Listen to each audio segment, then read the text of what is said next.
Hey guys, how you doing today? We're gonna quickly talk about some Warhammer and what's been released. So, Outriders and Forge World and Realm Lords is still on the very front, but if we scroll down, we can catch up for today's stuff. So last time I talked about the faction focus on Space Marines, the Lumineth Realm Lords, and of course the Primaris bikes. Did I mention that one specifically? I want to double check. Sorry. Let me double check. Yes, I did. Okay. I just wanted to double check. Apologies. Anyways, so we got three things to talk about, first of all. And let's just get right into it. First, let's do this one, because I like Astra Militarum. The Regimental Standard. Drop, dive, kill. Currently falling out of Valkyrie. This week's Regimental Standard is for you. Jump! 1, 2. Oh, that's literally it. That's okay. So you just drop, dive, and die. Oh, all right. Well, I guess that's a good way to start. That the new edition one will. Sorry, we'll get into Overwatch in a moment. Overwatch Overhaul. Let's take a look at the faction focus because we already did the Space Marine one, as well as the Necron one. And so let's pull this up. Where did my... Let me grab my drink. I'm very parched. Once again, I was in the sun all day today. Thought my mic and drink were going to fall. That is really good. I'm less parched. Faction Focus Chaos Space Marines. Yesterday, we saw a glimpse of how Space Marines are looking in the new edition, so we reckon it's only fair we investigate their Dark Brethren, the Chaos Space Marines. Next, to help out, the Dark Gods graced us with their herald, Justin Curtis, who divides his time between playtesting 40k and making the galaxy burn. So, without further ado, let's learn more about the heretic Astartes. I like that photo. None of the crown in the background, all the Primaris there. Primaris Lieutenant. Who are they? The Chaos Space Marines were once loyal, superhuman warriors for the Emperor, Chaos Gods, Mankind, the Formless Sun Primarch, Warmaster Horus. Everyone knows that if you know Warhammer. If you don't, I'm going to leave it right there so you can take a look. That's Abaddon there if you don't know, but I'm assuming if you're watching this, you most likely know, unless you're a close friend of mine watching this, then you probably don't know. How they play in the new edition. It's time we heard from Justin Curtis, who will be stepping in to bring you up to speed on how Chaos Space Marines can make the most of the rules changes in the new edition. First up, we can confirm he isn't actually a Herald of the Dark Guards, well, not as far as we know, anyway, but he's really good at killing stuff with his rightly feared armies of the Heretic Astartes and Chaos Demons, or Daemon, whatever. British version of Demon. This is Justin now. Good news, Heretics, the new edition is on the way, and it's bringing with it quality of life upgrades for some of our finest legions, as well as some notable enhancements for many of our lesser used units. There's some Space Marines, Chaos Space Marines there with some Cultists, and then some Astra Militarum there. 1 sec, sorry about that. Let me get another drink. My lips are just chapped beyond reason, too. Whatever. I'll take care of it or until I can't handle it anymore. Psychic Awakening, Faith and Fury brought us plenty of amazing new stratagems, but we've still found ourselves feeling obligated to bring along an endless sea of Chaos Cultists, a tide of traitors, you could say. Which, if to my knowledge, so if I'm correct with that, from what I've heard, I haven't really seen it firsthand, because I still need to paint a lot of my guys, and I'd like to paint before I play, unless it's like with family and close friends. But to my knowledge and everything I've heard online and so forth, Chaos Cultists are better because they're so cheap and easy to use and versatile. Chaos Space Marines are versatile, but they're expensive apparently for what they are. Anyways, though, to pay for them, while that may feel appropriate for the Alpha Legion or Wordbearers, it is definitely less so for the Night Lords or the Emperor's children. This is also meant you are putting yourself at a disadvantage by not choosing to mix... Okay, phone. By not choosing to mix and match your Chaos army. After all, if you're bringing 3 battalion detachments to the party, why not bring 3 different legions and gain additional options? Okay. The updated Battleforge rules in the new edition are spectacular news for the command point command point thirsty Chaos Lord committed to a single legion. You'll now find yourself with plenty of points to spend on all those powerful stratagems and will in fact be rewarded for not choosing to spread out into additional detachments. More Daemon Forge for everyone. Speaking of which, Daemon Forge 1 CP. Use this stratagem in your shooting or fight phase when a Chaos Space Marine Daemon vehicle is chosen to attack. You can re-roll all failed hit and wound rolls for this model until the end of the phase. So even if it gets attacked twice, or more, somehow can fight again, let's say, because I know there's abilities out there, then you can still re-roll until the end of the phase. I need another sip. Delicious. Many of our units will see an immediate upgrade in the new edition as well, in particular things looking up for Demon Ninjas without Daemon Forge. The updated blast weapon rules will be breath of new life into many of their weapon options by making them far more reliable when targeting larger units. We won't even have to wait for a new codex as the rules kick in from day 1. Beyond that, some Daemon engines made choice between melee and range weapon, a difficult one. Weaponry, a difficult one. Forge Fiend may have a set of demon jaws, but who wants to waste all those nice guns by getting stuck in combat? And your Defiler may be bristling with claws and scourges to lay waste to all who come near, but you're still risking never get to fire a half dozen terrifying guns on your demonic war engine.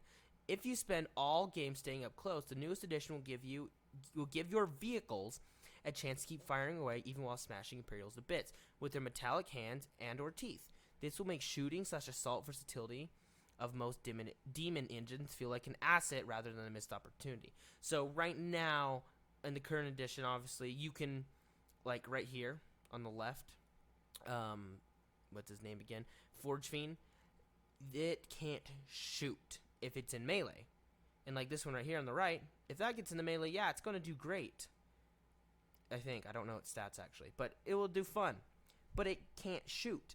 Now, I mean, I'm not sure about those ones because those might be blast, but they can shoot. So like, what was it that it mentioned? I'm trying to already forgot its name. Defiler. It can now shoot its battle cannon and other weapon. Well, not the battle cannon, I guess. It can shoot its other weapons, while being in melee. And so now you can use it as more of like a blitzkrieg role. And for Chaos and Imperial Guard, that's good. So now the Imperial Guard Leman Russes, if they get into melee, they aren't stuck there and can't do anything. They're still useful. At least decently. And for the monsters of the Chaos demons and the Heretic Astartes, so forth, now they can do the same thing. So this is going to be a big buff, especially with blast weapons too, if there's a horde. And if there's a horde of Chaos Cultists, by the way, this is kind of stopping that, like they mentioned here. Kind of. They mentioned that people are playing them a lot, and this is going to be a way to fight it, I guess. You're also going to be hearing a lot of updated terrain rules, but it's honestly better to say overhauled rather than updated. I'm sure the Imperium and Xenos armies will have their own reasons to love the new terrain rules, but let's focus on what's best for Chaos Space Marine players, who traditionally prefer to do their killing at the end of a chain axe. It will be much, much harder for an enemy player to hide from your wrath in the new edition. No longer can your opponent's units cower behind walls and think they can't clamber over, or try to fill the floor of a ruined building so you can't climb up. The new terrain rules are much friendlier to aggressive assault, which in turn allows us to be unfriendly to our opponent's armies. Okay, so with their aggressive style of chaos, because, I mean, to my knowledge, they're not going to have good defense, but to their aggressive style and new terrain rules, because you can clamber over things and so forth, it is going to allow aggressive play to shine in this. So pushing up your Defiler is super aggressive. Have Chaos Space Marines come in with the chain axe, excuse me, and so forth, and you can just go right over cover. Don't got to go around. I don't know too much on the rules for the new 40k terrain rules for 9th edition, but that's what it sounds like to me and from what I've heard so far. Anyways, key units. Thanks, Justin. So now that we know what Chaos Space Marines can look forward to in the new edition, which units in their roster are potential game changers? Let's take a look at some of our favorites. First, it's the Khorne Berserkers. They still look good. His face looks funny, but otherwise they look really good. I more like this gladiatorial mask or the Space Marine. Not a big fan of the skull one. I'm not a big fan of Vampire Boy here. With their ability to fight twice in each fight phase by violent virtue of their blood for the Blood God ability, Khorne Berserkers are rightly feared as one of the deadliest melee units in the 31st millennium. And with all the additional command points flying around, you can even channel the Fury of Khorne to fight with them a third time. Last year saw them gaining an additional ability, Hateful Assault, granting them a bonus attack in the first round of combat, making them even better and angrier. Now with the freedom to sweep even the most heavily defended positions clear with their devastating assaults, Khorne Berserkers are set to dominate the fight phase and kill like never before. So Khorne Berserkers are going to do so well. And so if you have the command points, Fury of Khorne, select character, and this can immediately fight again. So since that it costs 3 CP, and so this would cost 4 CP, what I'm thinking of, 4 command points. You fight your times, and if you attack first, you obviously get the extra attack. So let's assume you charge and attack first. Get the extra attack. You get your second attack too for your ability. You also use Fury of Khorne, but during all this, you activate. Oh no, wait, that's just for a demon vehicle. Never mind. I thought that was. Oh, dang it, my bad. Unless there is a way to. No, demon vehicle. Damn, my bad. Should have read the keyword there. Let me take another drink.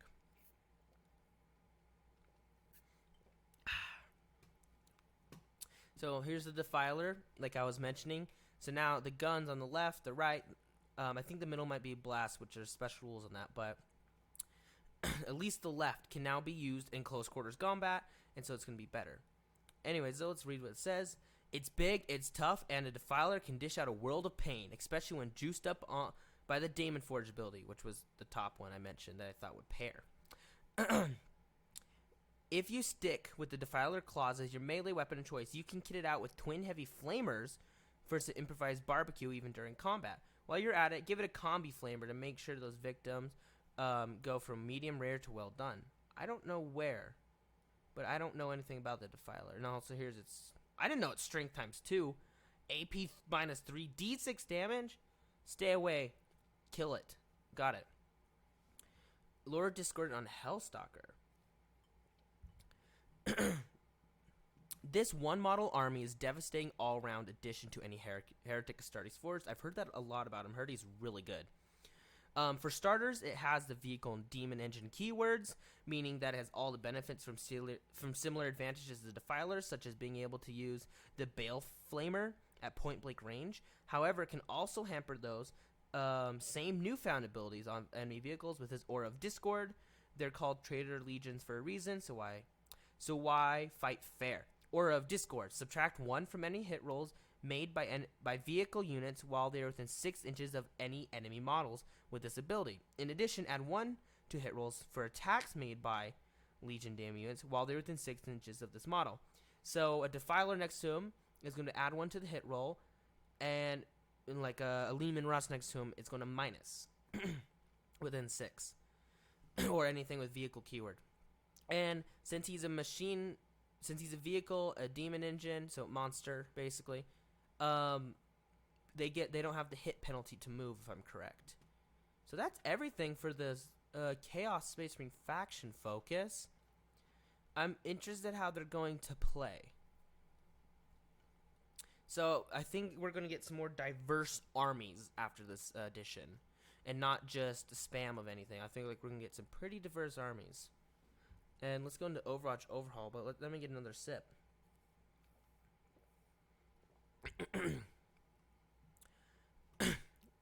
Jeez. We've been taking a look at some of the changes of the core rules that will have the biggest impact on your games. The studio has received a lot of feedback about Overwatch, so these updates are designed to make it a more deliberate and thoughtful action. The goal is to help balance melee-oriented versus shooty armies and inject a little more strategy on both sides. Simply put, it's a snapshot a unit takes when enemy is running in their direction, blades in hand and war cries in their throats. And we all know what Overwatch is if you've played. It plays a crucial role in 40k. It causes armies that prefer melee, to exercise a bit of caution so they don't just rush in and basically get it. Because if they're charging into heavy firepower like it says, or let's say a bunch of flamers, it can end up being bad. So what's new? The first big change is that Overwatch has shifted from a standard reaction to a core stratagem, costing 1 command point to perform. So it's no longer just a general thing of the game. I was trying to burp, but I couldn't. I know I'm going to burp in a minute. Anyways, so it's no longer just a normal part. It is a stratagem. So now if you get charged, you can use the stratagem for 1 CP, and after a unit has declared a charge against 1 or more units from your army, one of the units that was chosen as the target of the charge can fire Overwatch before the roll charge are made. Once you decide to fire Overwatch, it pretty much works the same as the current edition, with shots hitting on unmodified rolls of 6 unless specified otherwise. Overwatch. Certain rules. Now this is going to get into detail, I think, and there's the we'll look at it. Certain rules enable units to fire Overwatch an enemy unit before it can charge. If an enemy unit declares a charge that target 1 or more units from your army, like it mentioned, where did it stop? Charge roll. Roll is made. A unit cannot fire Overwatch if there are any enemy units within engagement range of it.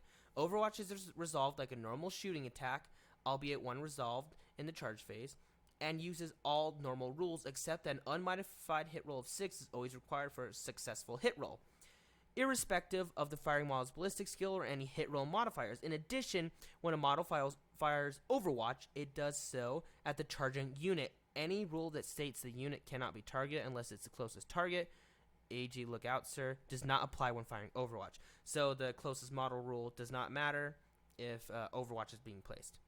Overwatch before charge roll made. All charged targets can fire Overwatch. All charged targets that can fire Overwatch can do so. Can never fire Overwatch while enemy units are engagement range, so melee. And when firing Overwatch, shooting with unit, but attacks only hit on unmodified 6s. My drink's almost gone. Oh no. Overall, this is a huge boost to massed assault armies such as Orcs and Tyranids that excel in smashing dozens of units into enemy lines all at once. Where previously, each one of those units would have to face retaliatory fire, now your opponent will only be able to target one of your charging units, so we'll have to choose very carefully. Do not stop the rampaging Tyragon from smashing a tank, or that horde of 30 Hormigons from shutting an infantry platoon. Not an easy choice. But now we get some terrain benefits. Defensible. Infantry units can hold steady or set to defend if no enemy within engagement range. So they can set to defend. Hold steady. Overwatch attacks hit on a 5-up instead of a 6, which is game changing, because then you'll be hitting a lot more shots. Set to defend. Cannot fire Overwatch, but add 1 to the hit rolls next fight phase. So then next time in the next fight phase, you add 1. So it's a +1 modifier. So it can help you out when you're defensible. So you can either do hold steady or set to defend. So infantry squads can do this. They can either do the hold steady, which increases the Overwatch. So this is where the Tau are going to like. So because the Tau don't like melee, so they're going to definitely want to use the Overwatch CP for sure and spend that command point, since command points generate every turn. So they're going to want to spend that almost every turn. And they're probably going to want to run hold steady or set to defend would probably be good too. You may find that some units benefit from other special rules to modify to Overwatch as well, such as the Tau Empire. The Tau Empire's for the greater good special rule. One of our favorite new ones is the battle trait your units can receive as part of a Crusade force, permanently granting them free and improved Overwatch. That is awesome. So there's a Crusade thing, and if you get it in the Crusade campaign, then they get free Overwatch, and it's better. Speaking of which, cool head. You can reroll failed morale tests taken for this unit. In addition, if a unit declares this unit as a target of their charge, this unit can fire Overwatch and will score hits on unmodified rolls of 5-up instead of 6 when doing so. So cool-headed gives you better morale and allows you to fire Overwatch without a command point, which is awesome. That's for Crusade, though. Your ice-cold veterans are not having none of that enemy charge. Free Overwatch attacks like this are few and far between, but they're worth seeking out because they do not prevent you from using the stratagem in the same phase. Be careful though, a savvy enemy might be able to catch you off guard if you're in their deployment zone. The strategic reserve rule allows a unit to deploy on their own table edge, even if it's within engagement range, 1 inch, of an enemy, and proceed to make attacks as though they charge. This is such a situational rarity that it probably won't come up very often, but a stunt like that can completely bypass Overwatch to surprise unwary or careless opponents. So if your opponents get into your deployment zone, then you can deploy reinforcements within an inch, which is melee. And then they don't get Overwatch, if I read that all correctly. And in general, attackers will want to carefully choose the order of their charges to coax the other player into using Overwatch prematurely. And defenders will need to consider whether they should withhold their Overwatch fire or basically whether or not they should whether or not they should shoot or hold off. You may find some units or circumstances granting Overwatch without the need for a stratagem. These will be very valuable indeed, which I do agree with that from what it sounds like. So, quick discussion on it. First of all, we're going to go to Regimental Dive, because, yeah. Oh, hello? I'll take a look in a sec. Space Marine, the Chaos Space Marine, obviously has the demons and stuff. It's more... Jeez! Just 30 seconds! I think it's my group chat I'm in. Apologies. So, obviously, the normal Space Marines are very rounded. You can kind of play them how you want a little more from what I was reading the other day. This is definitely very assault. Send in the Corn Berserker, send in the Defiler, and then maybe we'll tack them behind with a couple heavy like last stuff and stuff like that. And then the Overwatch, I don't fully like it, but I do kind of like it too, though, because in a real war, if you're getting charged, not everyone can react like that. There we go. Cannot react like that, and so it kind of makes sense, and it's going to be very strategic. It's going to add this deep layer of depth. But I am worried about a bit of balancing stuff when it comes to melee armies. And for people like Tau and Imperial Guard, who aren't that great in melee compared to like Tyrannid and Space Marine and Orc and so forth. But with the Crusade thing, obviously you'll get free ones. I bet there's some free abilities as well for the Imperial Guard and Tau. And I also know that you can spend command points and everything and so forth. So I think it's going to be a fun addition. I think in the end, the Overwatch ability change will be nice. And also remember, Regimental Standard to drop, dive, kill is jump, and that's it. That's your cards. Anyways, I think that's it. Let me double check. Beyond the preview. Those are older. Yeah. Okay. Well, I'm going to drink my drink. And it's delicious, and I said "and" too many times, whatever. I hope you all have a good rest of your day. I did have my squadron stuff out. I posted it. I was going to post it Thursday, but I chose to do it today and I edited it all late last night. And I chose to do it today, though, because tomorrow is the detailed like gameplay and everything like that, the EA Play live event. And so I plan on covering everything to do with Star Wars Squadron on that stuff once it comes out tomorrow. So I decided to do the talking about it, thoughts, what we know so far, etc. today. And so that's why there's going to be basically a triple upload. Anyways, though, I really hope you enjoyed. I hope you have a good rest of your day. Leave a comment. What do you think about Overwatch and its overhaul? And I hope you have a good rest of your day. Have a good one. Goodbye.